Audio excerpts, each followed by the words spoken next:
Olá pessoal, tudo bem com vocês? Vamos para mais uma aula de biologia, continuando o reino animalia. Partiremos hoje para o terceiro grupo, dentro daquele grau evolutivo. Já vimos poríferos, quinidários e agora vamos para plateumintos. Plateuminto, significa verme achatado. Isso é uma referência ao corpo delgado desses animais, que eles se apresentam achatados dorsoventralmente. Então a palavra plateuminto, ela vem do grego. Plate significa achatado e eumin, verme, tá? Então é muito conhecido, como vermes.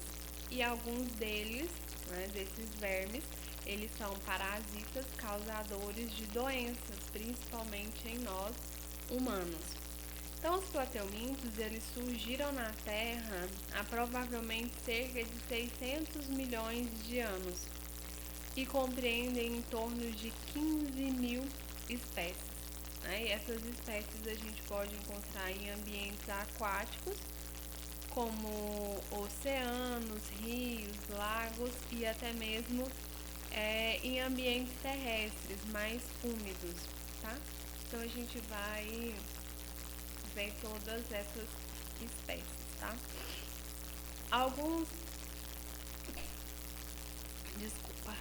Alguns representantes, eles possuem vida livre, como as planárias. Então eu trouxe aqui uma imagem, pra gente identificar, pra gente vir na memória quem são os plateumintos, tá?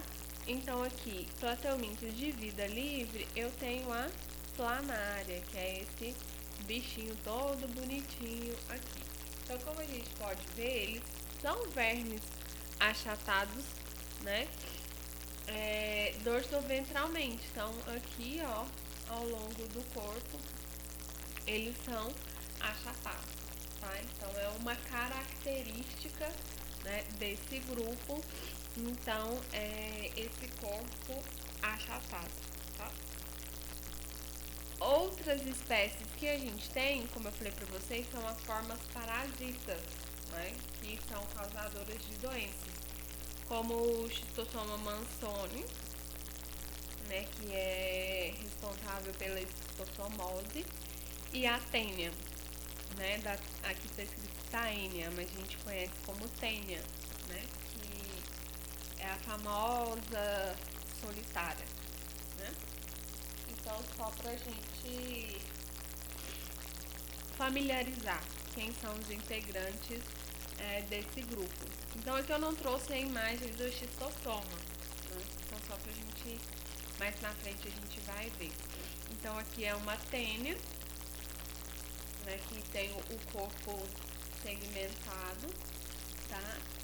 E cada segmento desse aqui pode gerar uma nova tênia, mas a gente vai ver isso mais à frente.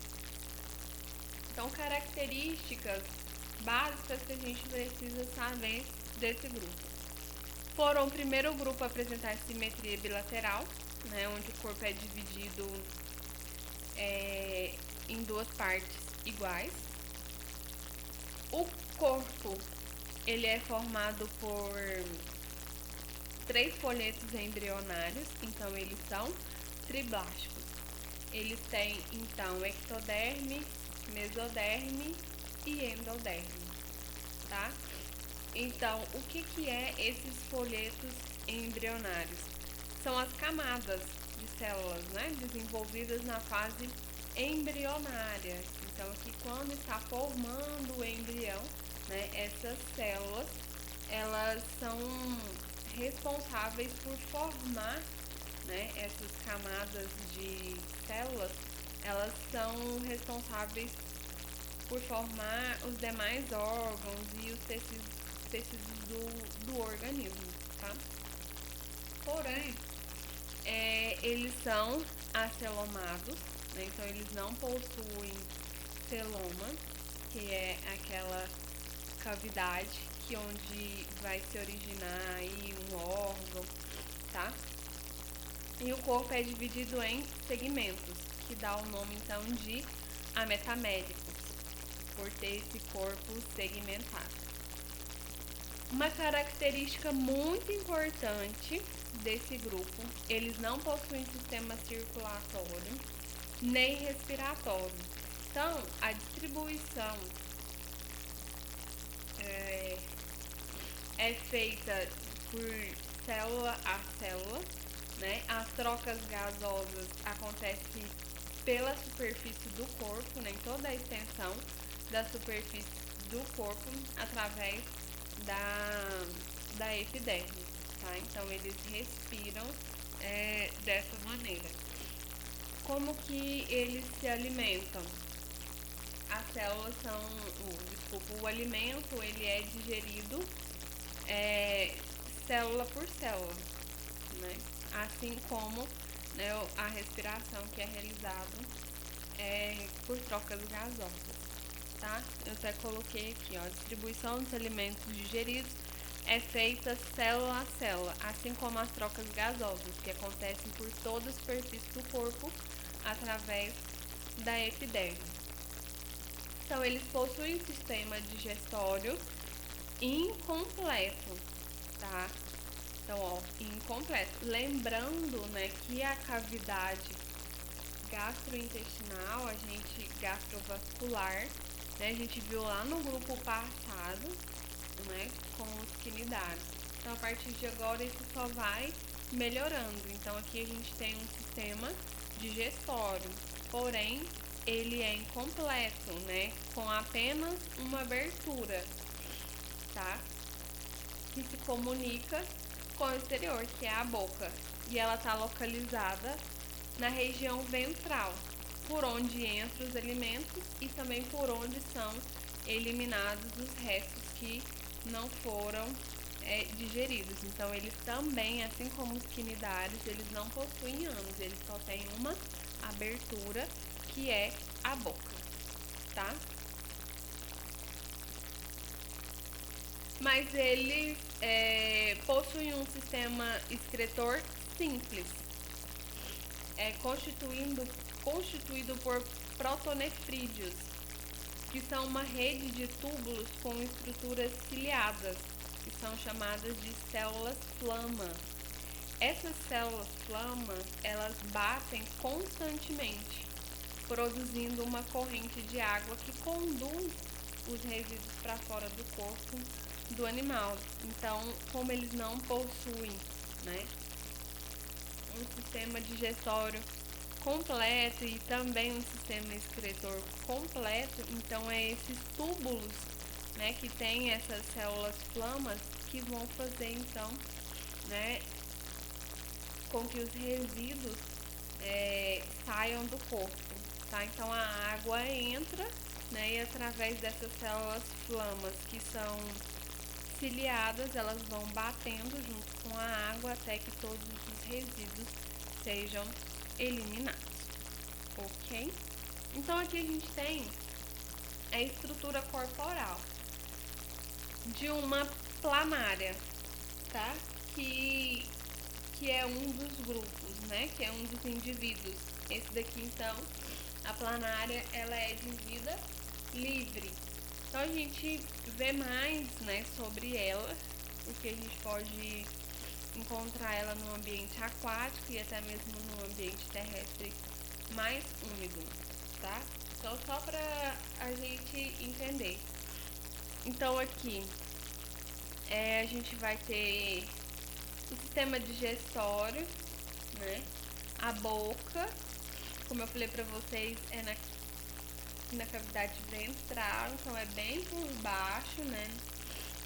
Bem no meiozinho dela tem essa boca e a faringe e essa grande quantidade de ramificações, né? Da cavidade gastrovascular. Tá? O sistema nervoso, que é esse daqui, ó, o corpinho delas, essa estrutura B, está mostrando, então, o sistema nervoso. A gente tem aqui na região da cabeça, gânglio cerebral, tá? Então, o tipo do sistema nervoso ganglionar ventral, tá? Porque a gente vai ter essas ramificações. Então, na região da cabeça, a gente tem esse gânglio cerebral, que está associado, né, ligado a esses cordões aqui, longitudinais, né, ao longo do corpo. Desses cordões saem os nervos, né, aqui, ó, cada um desses risquinhos é um nervo. E esses nervos, eles atuam, né, no controle de músculos e no recebimento de estímulos, né, até mesmo no movimento do indivíduo, certo? E aqui na figura C, tá mostrando pra gente o sistema excretor, né? Então aqui dessas ramificações aqui, ó, desses túbulos, né, como a gente viu, que é cheio de túbulos ciliado, então aqui eu tenho o túbulo e desse túbulo eu tenho o que? A célula flama. Então a partir desse túbulo, né, tem essa célula flama que ela é ciliada. Ela possui então vários cílios, né, que vai bater para eliminar então, né, os resíduos, né, os restos dos alimentos que não foram digeridos, tá? Lembrando que essa digestão é feita de a célula por célula, tá ok? Então, assim, a estrutura também ainda é muito simples, tá? Tipo de reprodução dos plateumintos. A reprodução dos plateumintos, ele vai variar de acordo com o grupo, tá? Planária, do xistosoma, da fêmea, então isso vai variar. Então depois vocês deem uma aprofundada, tá, no ciclo de vida de cada um. Aqui não dá pra gente falar de tudo porque fica muito extenso, mas eu quero que vocês deem uma aprofundada nisso, tá? Então a reprodução assexuada vai acontecer nas planárias,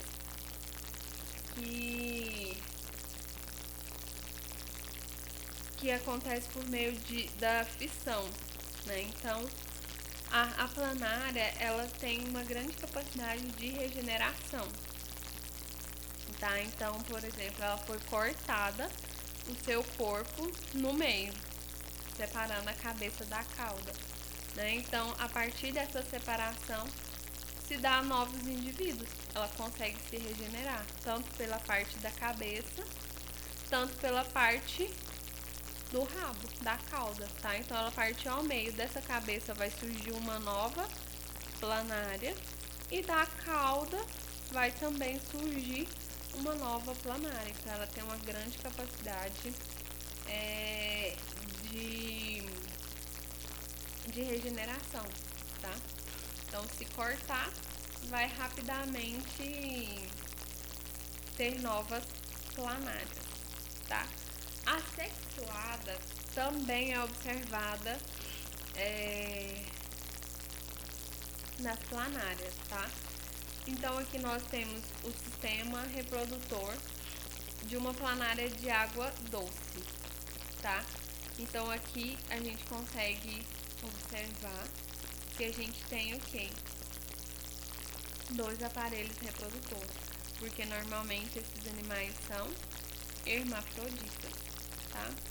Então aqui eu tenho a vagina e eu tenho o pênis.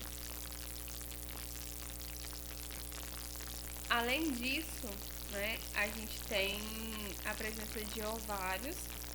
Olha onde está o ovário, na região da cabeça, né? É interessante, né? E então vai acontecer a fecundação cruzada, né? Aqui a gente está observando, né, a cópula.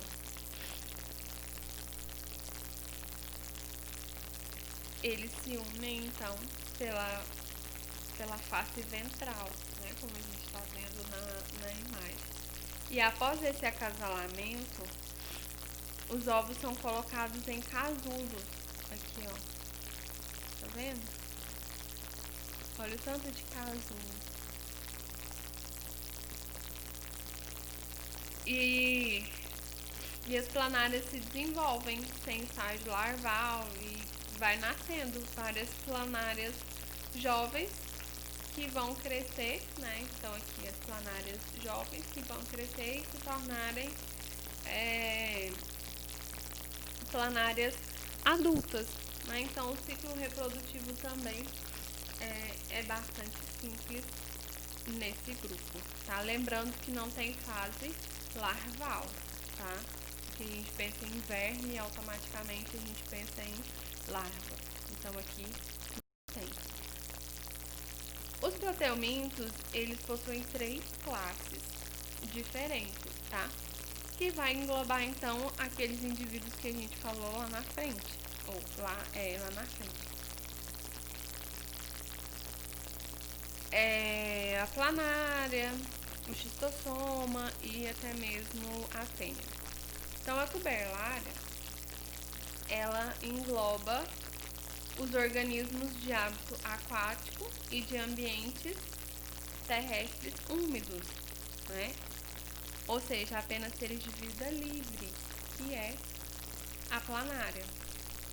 Então, só pra gente relembrar, então, a planária. Então, eu trouxe esse desenho aqui, tem os olhinhos, né, que a gente acha que são os olhinhos, né? Esse par de ocelos são estruturas que garantem a percepção de luz, então elas vão perceber, né? É algo sensorial, não é que ela tem olhos que ela vai enxergar, não, ela vai perceber a luz, tá?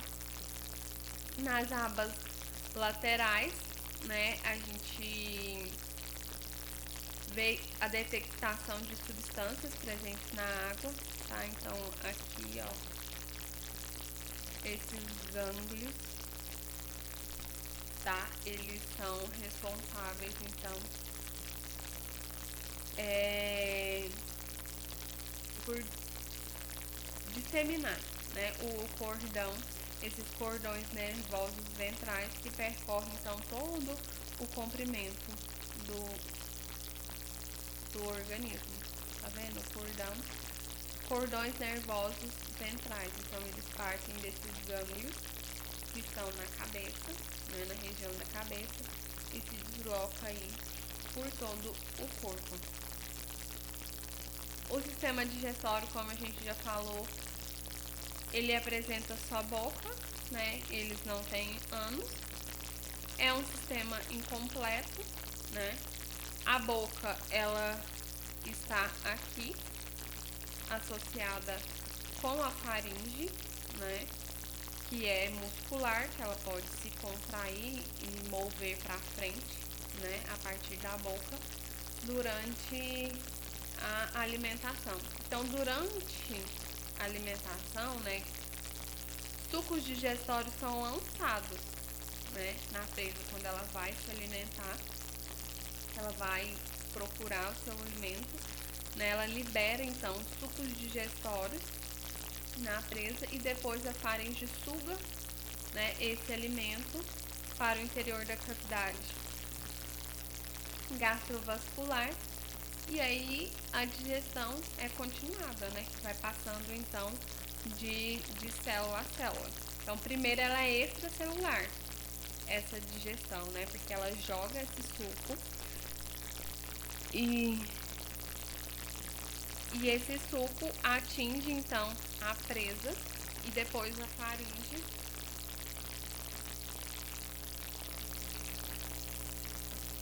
vai fazer a digestão de célula a célula,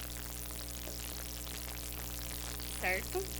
Então, vamos para o outro grupo a segunda classe desse grupo, trematoda. Ela engloba os organismos que são ecto ou endoparasitas. Então, aqui a gente já tem indivíduos parasitas. Ectoparasitas é que eles estão por cima do indivíduo, né? E endoparasitas é que eles vão estar dentro do indivíduo. Então a gente pode ter aí essas duas situações.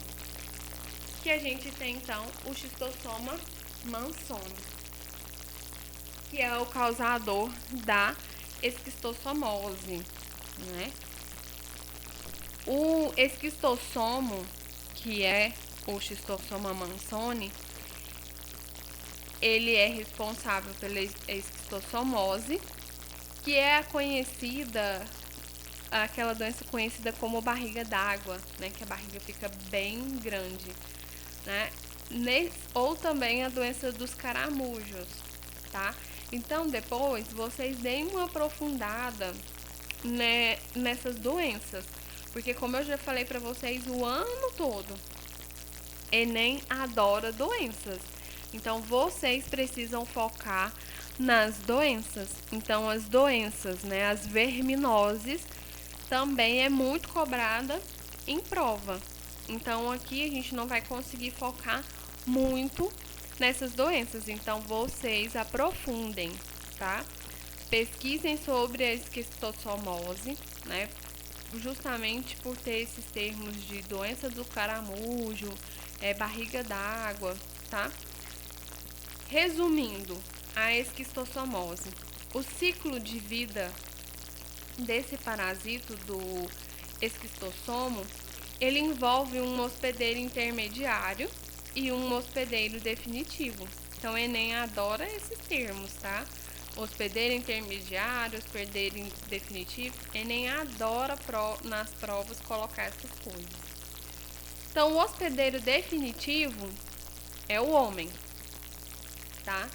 Então, o homem doente, né, ele elimina no meio ambiente os ovos com suas fezes, tá? Então, o homem é o hospedeiro definitivo. Então, ele tem, né, esse parasita no seu organismo.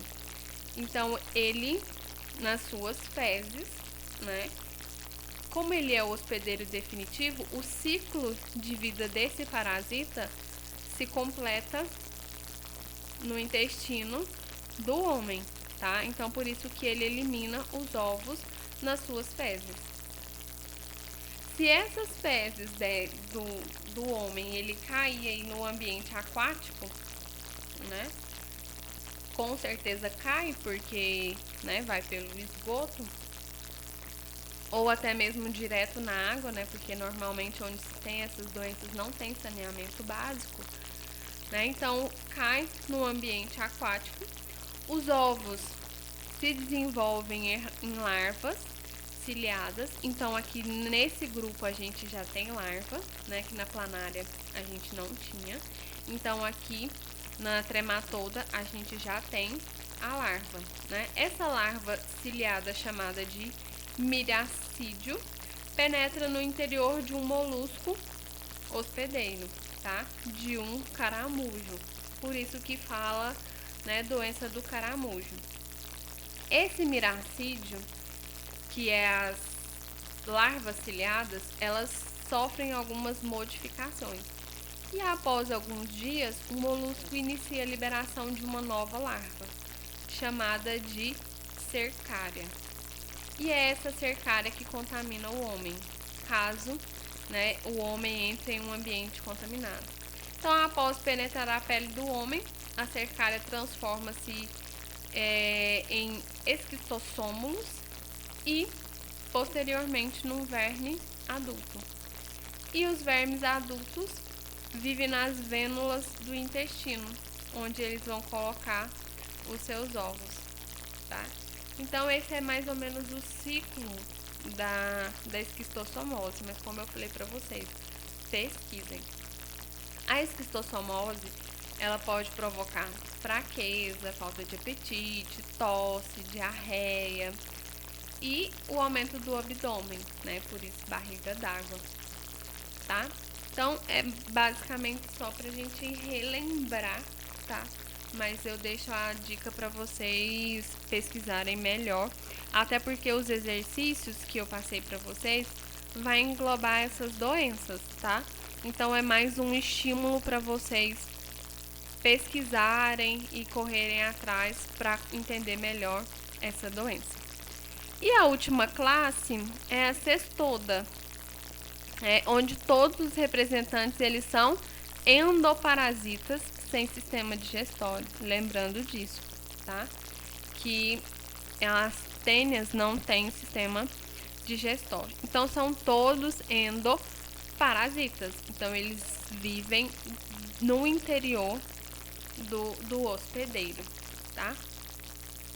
A gente vai ter aqui tá mostrando uma tênia adulta, mas a gente tem, né, conhecida mundialmente, dois tipos de tênia, que é a tênia solium e a tênia saginata.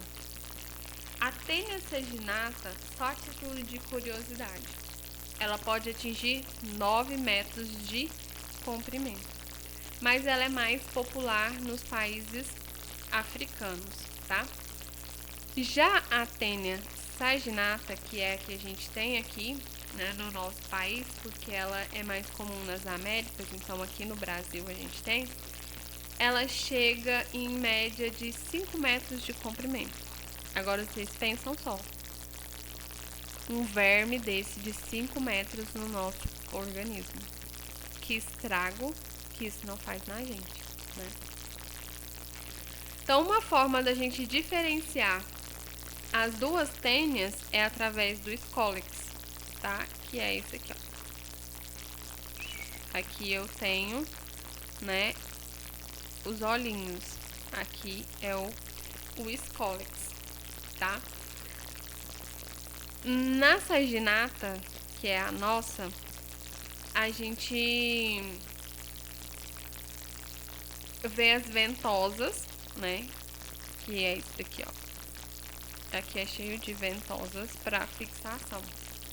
Então, quando ela chega no intestino, é através dessas ventosas que ela vai se fixar, tá? Nas paredes. E aqui a solium, além das ventosas, ela vai ter ganchos, que vai auxiliar aí na fixação. Certo? Então, no estróbilo que a gente fala, né, que é todo isso aqui, né, que seria o corpinho delas, né, a gente tem as proglótides. Então, cada estruturazinha dessa aqui, ó, é chamada de proglótide, tá? As proglótides mais próximas do colo são as imaturas, que é aqui, tá mais pertinho da cabeça. Então, elas são imaturas. As proglótides intermediárias, que tá no meio do corpinho, são maduras. E as últimas, as que estão aqui no finalzinho, vamos dizer, na cauda, são as proglótides grávidas, que é onde a gente vai ter, então, aqui o poro genital, a gente vai ter o útero, o testículo e o ovário, tá? Então, elas são hermafroditas e realizam a autofecundação, tá? Então, no processo de reprodução, as proglótides grávidas, elas se desprendem do estróbilo e são eliminadas com as fezes do hospedeiro. Então, elas estão lá no intestino, tá? Então, quando elas vão se reproduzir, elas se desprendem, tá, das demais proglótides e elas vão ser eliminadas nas fezes. À medida que as proglótides maduras vão se enchendo de ovos e se soltando, o colo forma novas proglótides jovens, tá? O desenvolvimento é indireto e os ovos formam as larvas após a eclosão. Então, lembrando, né, que o grupo da planária não produz larva. E os dois últimos grupos, que é o do Schistosoma mansoni e das tênias, produzem larvas, tá? Então, isso aqui vamos dizer que é sequencial, né? À medida que essas proglótides grávidas vão se desprendendo, as maduras vão chegando aqui para as pontas e também vão chegar nessa fase de grávida e aqui vão sendo produzidas outras, tá? Eu trouxe o ciclo da teníase só para a gente ter uma noção, mais ou menos. Mas como eu falei para vocês, pesquisem, leiam, estudem, se dediquem a essas doenças, tá? O hospedeiro definitivo é o homem, como eu já falei para vocês, né? O hospedeiro intermediário da Solium é o porco e da saginata é o boi, tá? Então, a pessoa parasitada elimina com as fezes as proglótides grávidas, né? Nessas proglótides possuem inúmeros ovos, tá?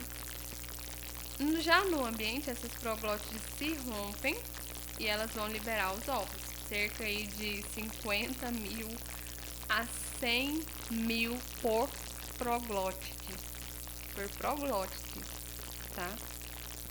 Então aqui uma proglótide grávida, tá? Então aqui pela eliminação das fezes, né, essa proglótide grávida cai no ambiente, né, e libera os ovos, tá? Que podem ficar aí no ambiente por mais ou menos aí 2 meses, tá? Quando o hospedeiro intermediário, que é o porco e o boi, ingerem alimentos contaminados, por exemplo, capim, né? Quando eles ingerem alimentos contaminados, contaminados com os ovos, esses ovos se rompem, né, no intestino e libera o embrião. E é isso aqui, ó. Essa larva oncosfera, tá?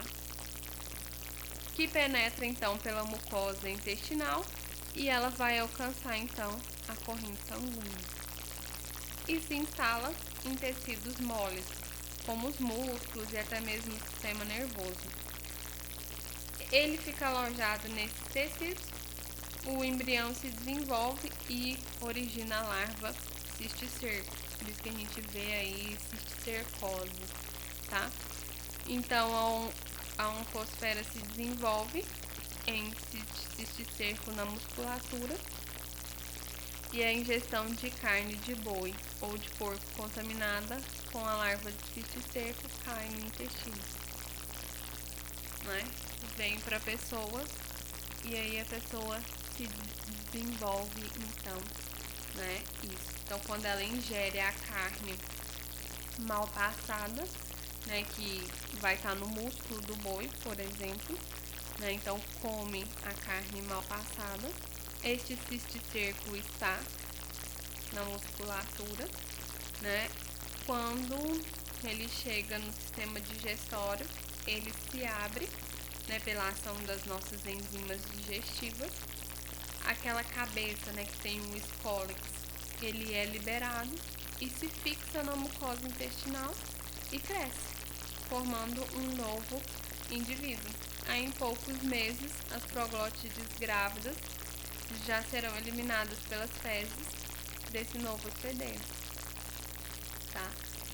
Então, os vermes adultos liberam através da superfície do corpo substâncias tóxicas que provocam morte, provocam boa parte dos sintomas da teníase, que é dor de cabeça, mal-estar, diarreia, falta de apetite, né? E ainda pode ter aí dores abdominais, anemia, né? E fraqueza. Então, são cuidados básicos que a gente precisa ter. Existe, isso ainda existe, né? Principalmente em regiões que não tem saneamento básico, né? Então, são jogados aí dejetos humanos em qualquer local, então é muito mais propício a gente ter então aí a cercose, a tenias e até mesmo uma esquistossomose por falta de saneamento básico. E também, né, por comer aí carnes mal passadas, principalmente a de porco,